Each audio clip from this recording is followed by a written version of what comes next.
شهادة أن لا إله إلا الله وأن محمد رسول الله لا أعبد في الكون إلا الله ورسولي للبشر هدى.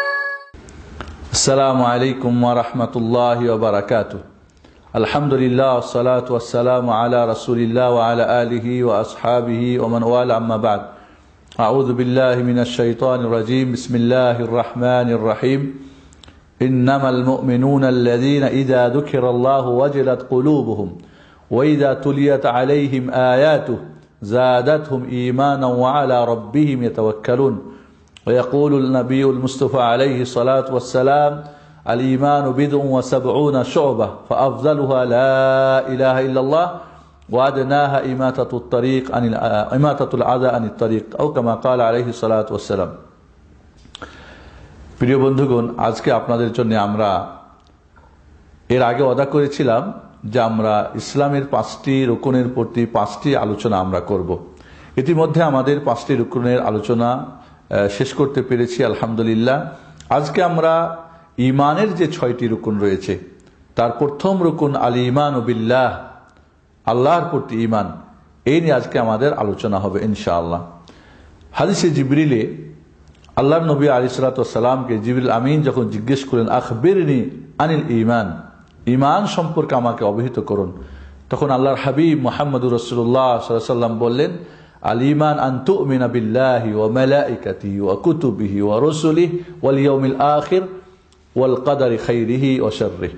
তাহলে এই 6টি রুকন আল্লাহর নবী আলাইহিস সালাতু ওয়াস সালাম এই সংক্ষিপ্তভাবে আমাদেরকে জানিয়ে দিয়েছেন এই একটি ছোট হাদিসের মধ্যে। আজকে আমরা ঈমানের 6টি রুকনের প্রথম রুকন নিয়ে আমরা আলোচনা করব। তার আগে আমরা জানব ঈমান কাকে বলে, ঈমান শব্দের অর্থ কি, ঈমান কাকে বলে, ঈমানের হালাওয়া রয়েছে, ঈমানের তাআম রয়েছে, ঈমানের নূর রয়েছে, ঈমানের সামারাত রয়েছে, তাহলে ঈমানের হকিকত রয়েছে। এই বিষয়গুলি আমরা আপনাদের কাছে ছোট্ট এই সময়ের মধ্যে সংক্ষিপ্ত আকারে তুলে ধরার চেষ্টা করব ইনশাআল্লাহ। আসুন, ঈমান, ঈমান শব্দের অর্থ হচ্ছে আত-তাসদীক, বিশ্বাস করা। সূরা ইউসুফের 17 নম্বর আয়াতে আল্লাহ রাব্বুল আলামিন বলেছেন ওয়া আনতা বিমুমিনিন লানা ওয়ালাউ কুন্না সাদিকিন। ইউসুফ আলাইহিস সালামের ছেলেরা এসে যখন তাকে, ইউসুফ আলাইহিস সালামের ভাইরা যখন ইয়াকুব আলাইহিস সালামের কাছে এসে বললেন যে ইউসুফকে বাঘে খেয়ে নিয়েছে, বাবা আমরা খেলাধুলা করছিলাম, ওরে বাঘে খেয়ে নিয়েছে, এই যে দেখো তার রক্ত মাখা কাপড়। আমরা যে কথা বলছি সত্য কথা বললেও আপনি কিন্তু বিশ্বাস করবেন না। তো মুমিন বিশ্বাসকারী, আর ঈমান হচ্ছে যে বিশ্বাস। তাহলে বিশ্বাস এটা সত্য হতে পারে, মিথ্যাও হতে পারে, হকও হতে পারে, বাতিল হতে পারে, সবাই বিশ্বাস করে। ইহুদিরা, খ্রিস্টানরা, বুদ্ধিস্টরা, মুসলমানরা, ভালো মন্দ সবার একটা বিশ্বাস আছে। অতএব আমাদের জানতে হবে ঈমান কাকে বলে, ঈমানের সংজ্ঞা কি, ঈমানের ডেফিনেশন কি। এজন্য ঈমান বলা হয় আল ঈমান ওয়া তাসদীকু বিল জিনান ওয়াল ইকরারু বিল লিসান ওয়াল আমালু বিল আরকান ওয়াল জাওয়ারিহ ইয়াজিদু বিত তাআহ ওয়া ইয়ানকুসু বিল মাসিয়া। ঈমানের সংজ্ঞা আমরা ভালো করে বুঝিনি। অনেকে আমরা আজকে মুমিন দাবি করি, ঈমান দাবি করি, কিন্তু আমাদের মাঝে ঈমানের আছে কিনা সেটার বাস্তবতা আমাদেরকে খেয়াল করতে হবে। ঈমানের সংজ্ঞা হচ্ছে যে অন্তরে বিশ্বাস, অনুরূপভাবে জবানে আপনার মুখে স্বীকার, ওইভাবে কাজে বাস্তবায়ন করা, যা নেকির কাজে বাড়ে, পাপের কাছে কমে যায়। নেকির কাজে বাড়ে, পাপের কাজে কমে যায়, এমনকি নেকির কাজ না করলেও কমে যায়, এমনকি ঈমান জিরো হয়ে যেতে পারে। একেবারে এমন কিছু কাজ রয়েছে, পাপ রয়েছে, যেরকম শিরিক রয়েছে, কুফর রয়েছে, বড় মুনাফিক রয়েছে, রিদ্দাত, ইসলাম মুরতাদ হয়ে যাওয়া, যে সমস্ত বেদাত মুকাফফিরা, কুফরি পর্যায়ের বেদাত, জাদু রয়েছে, এই ধরনের অনেক কিছু কাজ রয়েছে যেগুলি ঈমানকে ধ্বংস করে দেয়, ঈমানকে একেবারে জিরো বানিয়ে দেয়। এই জন্য ঈমানের সংজ্ঞাটা আমাদের ভালো করে জেনে নিতে হবে। ঈমান কাকে বলে? অন্তরের বিশ্বাস, মুখের স্বীকার, কাজে বাস্তবায়ন, এবং যেটা ভালো কাজে বাড়ে এবং মন্দ কাজে কমে যায়। এর মাধ্যমে আমরা যখন ঈমানের সংজ্ঞা জানলাম, ঈমান কিন্তু একটা স্তরের না, ঈমান বিভিন্ন স্তরে রয়েছে, স্টেপের রয়েছে। এই জন্য আল্লাহ নবী বলেন ঈমান বিদউন ওয়া সাবউনা শুবা, ঈমানের 73 থেকে ৭৯ পর্যন্ত এর কি রয়েছে, শোভা, শাখা প্রশাখা রয়েছে। আফজাল লা ইলাহা ইল্লাল্লাহ, সর্বোত্তম ইমানেরই হচ্ছে কি লা ইলাহা ইল্লাল্লাহ। আর সর্বনিম্ন হচ্ছে কি ইমাতাতুল আযা আনিত তারিক, রাস্তা থেকে কষ্টদায়ক জিনিস সরিয়ে দেওয়া যাতে করে অন্যরা কষ্ট না পায়। তাহলে ইমান, প্রত্যেকটা শাখাকে একটা করে ইমান বলা হবে। প্রত্যেকটা কুফরিরও এরকম শাখা যেমন প্রশাখা রয়েছে, ইমানেরও শাখা প্রশাখা রয়েছে। তাহলে ইমান এর স্টেপ রয়েছে। একজন মুমিন ইমানের কাজ ছোট থেকে উপরে উঠতে উঠতে উঠতে উঠতে ইমানের লাস্ট চূড়ান্ত পর্যায়ে গিয়ে পৌঁছবে। এবং ইমান মনে রাখতে হবে দিনের 3টা স্টেপ রয়েছে, স্তর রয়েছে। দিন অর্থাৎ আনুগত্য করা, দিন আল্লাহর আনুগত্য করার যে সিস্টেম, নিয়ম, নীতিমালা, বিধান, জীবন বিধান, সারা জীবনের যা কিভাবে আল্লাহর আনুগত্য করবেন, করার ব্যাপারে, ছাড়ার ব্যাপারে এর পরিপূর্ণ যে বিধান, আল ইয়াউমা আকমালতু লাকুম দীনাকুম, এই যে দিন, পরিপূর্ণ বিধান, জীবন ব্যবস্থা, আল্লাহর আনুগত্যের নিয়ম পদ্ধতি, এটা দিন। এই আল্লাহর আনুগত্যের 3টা স্টেপ রয়েছে। একটা হলো ইসলাম, এরপরে হলো ঈমান, এরপরে হলো ইহসান। ঈমান ইসলাম পর্যায়ে যে থাকবে সে হলো মুসলিম, যে ঈমান পর্যায়ে থাকবে সে হলো মুমিন, যে ইহসান পর্যায়ে যাবে চূড়ান্ত অবস্থায় সে হবে কি মুহসিন। তাহলে মুসলিম যেটা বাহ্যিক আমল, বাহ্যিকভাবে সে কাজ করে তাকে মুসলমান আমরা বলবো। এটা যখন ঈমান ভিতর থেকে, গভীর থেকে করবে। এবং মুমিন কাকে আমরা বলবো? যে মুমিন হলো যে ব্যক্তি অন্তরে বিশ্বাসকারী, মুখে স্বীকারকারী, কাজে বাস্তবায়নকারী এবং ভালো কাজ করে, নেকির কাজ করে, আমালে সালিহা করে ঈমানকে বাড়ায়, আর সমস্ত পাপের কাজ, গুনার কাজ থেকে বিরত থেকে ঈমানকে হেফাজতকারী, একে বলে মুমিন। মুমিনের সংজ্ঞাটা আবারও বলছি, যে অন্তরে বিশ্বাসকারী, মুখে স্বীকারকারী, কাজে বাস্তবায়নকারী এবং নেকি কাজ করে ঈমানকে বাড়ায় আর ঈমানকে নবায়ন করে, ঈমানের গাছে পানি ঢালে, ঈমানের সার দেয়, ঈমানের হকিকত বুঝে, এর নূর বুঝে, এর তাম বুঝে, এর হালাওয়া বুঝে, আর কি করে ঈমানকে হেফাজতের জন্য সমস্ত পাপাচার থেকে নিজেকে মুক্ত রাখে। এই কথাগুলি অত্যন্ত ব্যাপক। তাহলে মুমিন দ্বিতীয় স্টেপে, যে অন্তর থেকে। এরপরে আসবে ইহসান। ইহসান কি? যে ইবাদত করতে গিয়ে হারিয়ে ফেলে নিজেকে, ইবাদতের গভীরে যে ঢুকে যায়, আল্লাহর সঙ্গে যে অন্তরঙ্গ সম্পর্ক গড়ে ওঠে, যার ফলে ইহসানের 2টা স্টেপ, একটা মুরাকাবা, একটা মুশাহাদা। মুরাকাবা মানে যে ফাইন লাম তাকুন তারাহু ফাইন্নাহু ইয়ারাক, ইবাদতের ক্ষেত্রে যদি তুমি আল্লাহকে না দেখো তাহলে অবশ্যই আল্লাহ তোমাকে দেখতেছে, এটা মুরাকাবা। এর চেয়ে আরো উপরে হবে মুশাহাদা, যেন আপনি আল্লাহকে আনতা আবুদাল্লাহ কাআন্নাকা তারাহ, যেন তুমি আল্লাহকে দেখতেছো। ইবাদতের আল্লাহর সঙ্গে এত গভীর সম্পর্ক, এত গভীর ভালোবাসা, এবং যার সঙ্গে যার ভালোবাসা হয় তাকে কিন্তু যেন গভীরে যখন যায় ভালোবাসা, তখন মনে হয় সে যেন সামনে না থাকলেও যেন দেখতেছে। এই জন্য ইবাদতের ক্ষেত্রে যখন নিজে যখন ইবাদতের গভীরে ঝুঁকে যাবে, তখন এমনই দেখবে যে সে যেন আল্লাহকে দেখতেছে। মুশাহাদা আরেকটা উপরে দাঁড়িয়ে যাবে। তাহলে ঈমান মধ্যখানের স্টেপ। এই ঈমান এর 6টা ঈমানের তাহলে আমরা সংজ্ঞা জানলাম, ঈমানের শাব্দিক এবং পারিভাষিক অর্থ জানলাম। মুমিন তাহলে বিশ্বাসী, আর মুমিন কাকে বলে? অন্তরে বিশ্বাস, মুখে স্বীকার, কাজে বাস্তবায়ন, ভালো কাজ করে ঈমান বাড়ায় এবং পাপ ছেড়ে দিয়ে ঈমানকে হেফাজত করে, সে হলো মুমিন। এবার আসুন আমরা ঈমানের হাকিকত, যে ঈমান, আল ঈমান লাইসা বিত্তাহাল্লি ওয়ালা বিত্তামান্নি ওয়ালাকিন মা আকারা ফিল কলব ওয়া সাদ্দাকাহু আল আমাল। ঈমান, হাসান আল বসরি রাহিমাহুল্লাহ বলেন, ঈমান তাহাল্লি, বড় দাড়ি, বড় টুপি আর জুব্বা গুব্বা আর বাইরে তসবিহ নিয়ে ঘুরবেন, ঈমান মুমিন হয়ে যাবেন? না।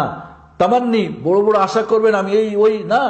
এটা হচ্ছে কি, যেটা অন্তরের একেবারে অন্তরকুহরের মধ্যে স্পর্শ করে, ভিতর থেকে যেটা আসে, ভিতরের মধ্যে যেটা মজবুত হয়ে যায় এবং কাজ তার সত্যতা প্রমাণ করে। আপনি মুমিন কিনা? অনেকে বলে আমার দিল ঠিক আছে। দিল ঠিক আছে, তবে আপনার কাজ, আপনার মুখ, আপনার কার্যক্রম সবকিছু ঠিক থাকতে হবে, সবকিছু বাস্তবের সঙ্গে আপনার মিল থাকতে হবে। এই জন্য ঈমানের হকিকত রয়েছে। আর হকিকতটা কি? ঈমান বাড়ে এবং কমে। ইন্নামাল মুমিনুনা আল্লাযীনা ইযা যুকিরাল্লাহু ওয়াজিলাত কুলুবুহুম। মুমিন তো তারাই যখন আল্লাহর নাম স্মরণ করা হয়, আল্লাহর কথা বলা হয়, এদের অন্তরে ভয় স্পন্দন শুরু হয়ে যায়।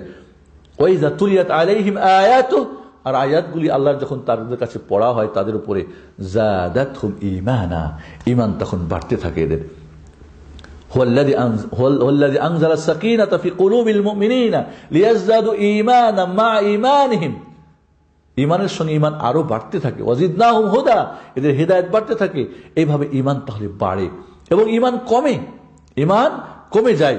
এই জন্য ইমানের হকিকতটা আমাদের বুঝতে হবে যে ইমান বাড়ে এবং কমে।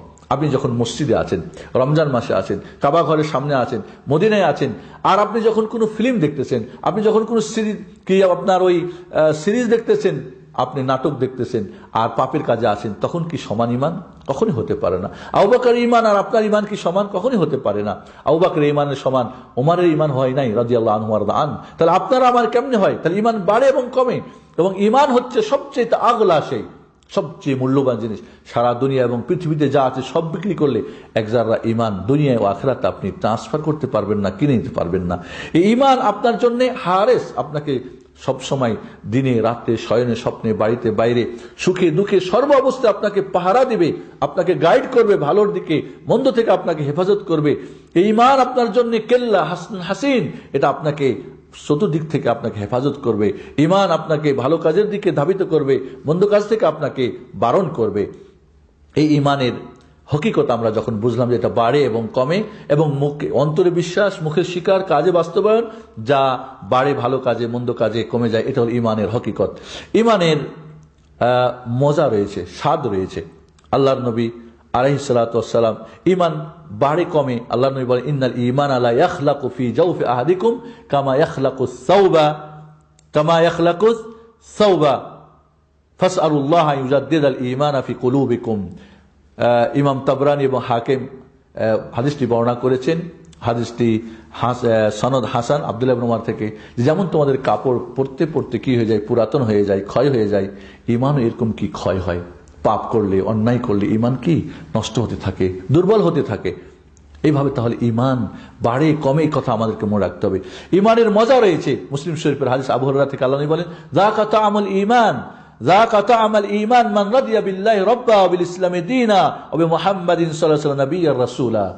ইমানের স্বাদ মজা ওই ব্যক্তি গ্রহণ করতে পারলো যে আল্লাহকে রব হিসাবে, দ্বীনকে ইসলাম হিসাবে, জীবন বিধান হিসাবে, এবং রাসূলকে তার নবী এবং রাসূল মুহাম্মদকে নবী এবং রাসূল হিসাবে গ্রহণ করতে পারলো, সেই ইমানের স্বাদ চাখতে পারলো। এইভাবে ইমানের কি রয়েছে? হালাওয়া, মিষ্টি রয়েছে। বুখারী শরীফ, বুখারী মুসলিমের হাদিস, আনাস থেকে বর্ণিত, আল্লাহ নবী বলেন সালাসুন মান কুন্না ফীহি ওয়াজাদা বিহিন্না হালাওয়াতাল ঈমান। তিনটি জিনিস যার মধ্যে থাকবে, এই সে ব্যক্তি ইমানের মজা, ইমানের স্বাদ, ইমানের মিষ্টি, ইমানের বাস্তবতা সে গ্রহণ করতে পারবে। তিনটা জিনিস কি? আইয়াকুন আল্লাহ রাসূলা আহাব্বা ইলাইহি মিম্মা সিওয়াহুমা। আল্লাহ এবং রাসূল সব দুনিয়ার সবকিছুর ঊর্ধ্বে তার ভালোবাসা। নিজের ছেলে মেয়ে, আত্মীয় স্বজন, টাকা পয়সা, ধন দৌলত, জীবন, আত্মা, সবার ঊর্ধ্বে যদি আল্লাহ এবং রাসূলকে ভালোবাসতে পারে, এক। দুই নম্বরে ওয়ায়ুহিব্বুল মারআ লা ইউহিব্বুহু ইল্লা লিল্লাহ। কোন মানুষকে ভালোবাসলে আল্লাহর রাস্তায় ভালোবাসে। কোন দল, কোন মাযহাব, কোন দেশ, কোন কি বলে তরিকা, কোন পীর, কোন বুজুর্গের উদ্দেশ্যে না, কোন দলের না, শুধু আল্লাহর উদ্দেশ্যে। আল হুব্বু লিল্লাহ ওয়াল বুগদু লিল্লাহ, আল্লাহর জন্য ভালোবাসে, অন্য কোন দুনিয়ার স্বার্থের জন্য না। ওয়া ইয়াকরাহা আন ইয়াউদা ফিল কুফরি বাদা ইয আনকাদাহু আল্লাহু মিনহু কামা ইয়াকরাহু আন ইউকদাফা ফিন নার।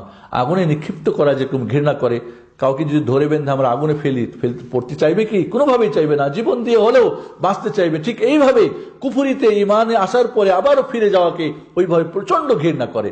এই তিনটা জিনিস যার মধ্যে থাকবে, আল্লাহ ও রাসূলকে এক নম্বরে, সবার মধ্যে ভালোবাসা।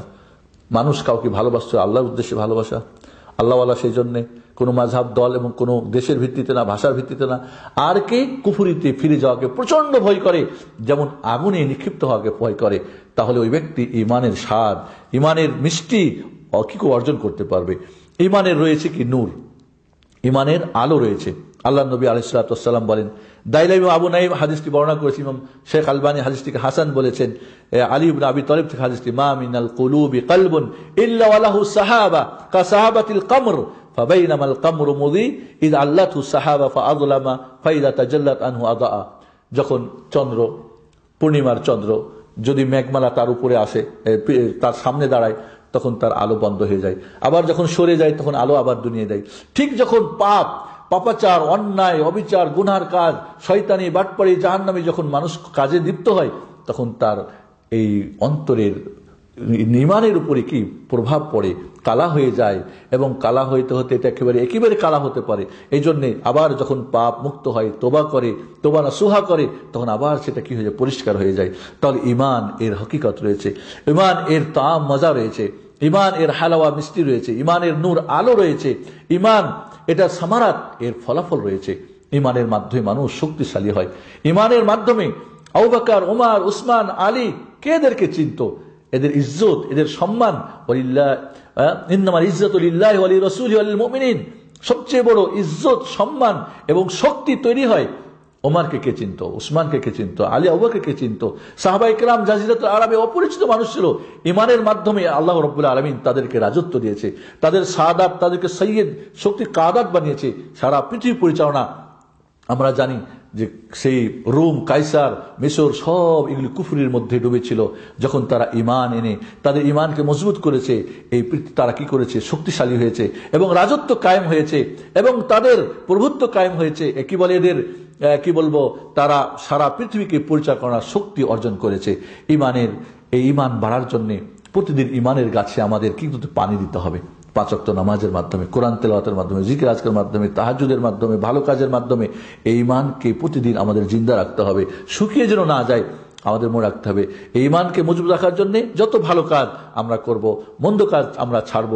এবং ইমানের আমাদের আল্লাহর আসমানকে, জমিনকে, আপনি নিজের শরীরে আপনার নিজের জনবিত্তকে খবল করুন, এই জমিনকে, আসমানকে, আল্লাহর সৃষ্টির দিকে আপনি তাকালে আপনি ইমান আপনার বাড়তে থাকবে।